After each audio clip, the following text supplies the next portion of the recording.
got a business mind. I do want to succeed. I'm not wanting to just throw in the towel and let things fail. And if my current business doesn't succeed, I will find other avenues or ways of making money.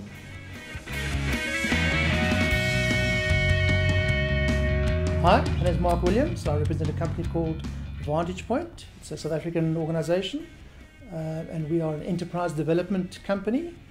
In other words, if you have an idea for a new business or you're already running your own business and you need advice, we're the kind of guys to talk to. Do I have a company bank account? I do. It's one of the first things I did. No, that's my personal bank account. So everything runs through the same account.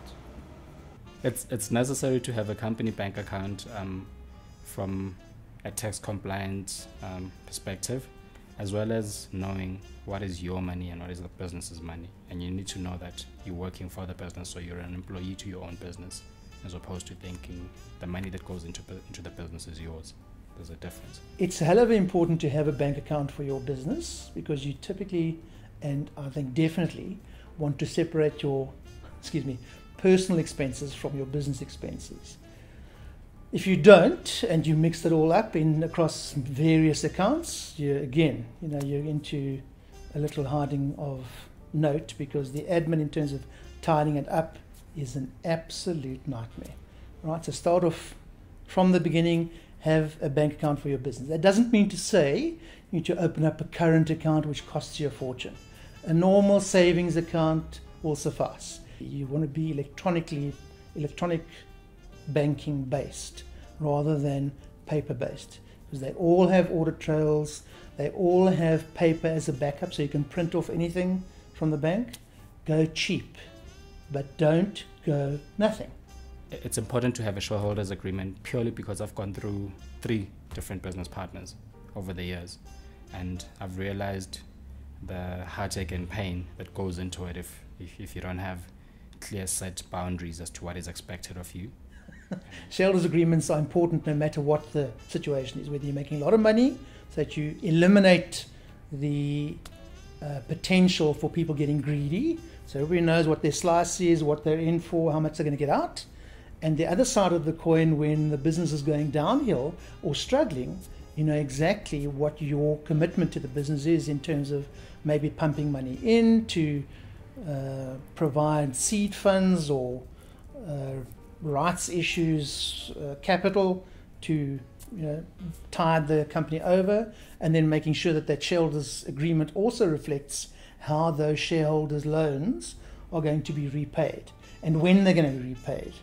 So you might have a situation where your business goes through a tough time, you all pump money in as shareholders, and then it suddenly takes off, and then everybody wants their profit share.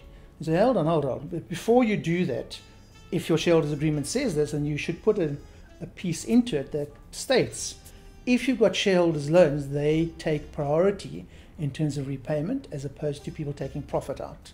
So it should be a normal thing, but let me assure you, if you haven't got a shareholders agreement, you're heading for a nightmare in terms of dealing with these kinds of things that I'm telling you do arise. Is my company VAT, PAYE and UIF compliant? Not at the moment. I haven't registered for VAT. I think I'll probably look at that next year. It is VAT registered. PAYE, no. UIF, no. It's really myself. So. Nope, we are not VAT, PAYE and UIF compliant as yet, but that is something that we noticed recently that we definitely need to sort out. Compliance to any of the government and tax authorities is, or should be, a no-brainer. If you're not doing it and you're cheating the system, believe me, these days, certainly in South Africa, the authorities have become a lot cleverer, a lot more clever, they're a lot better at policing it. So if you think you need to be registered in terms of VAT, PAYE, UIF, get hold of a professional, ask them their advice, and do it. Okay? Don't avoid it if you know that you should be registered, because you will get caught.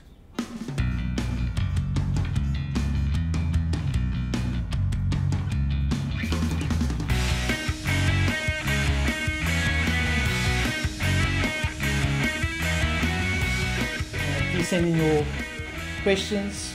We'll answer them as best as we can. Look forward to seeing you next time.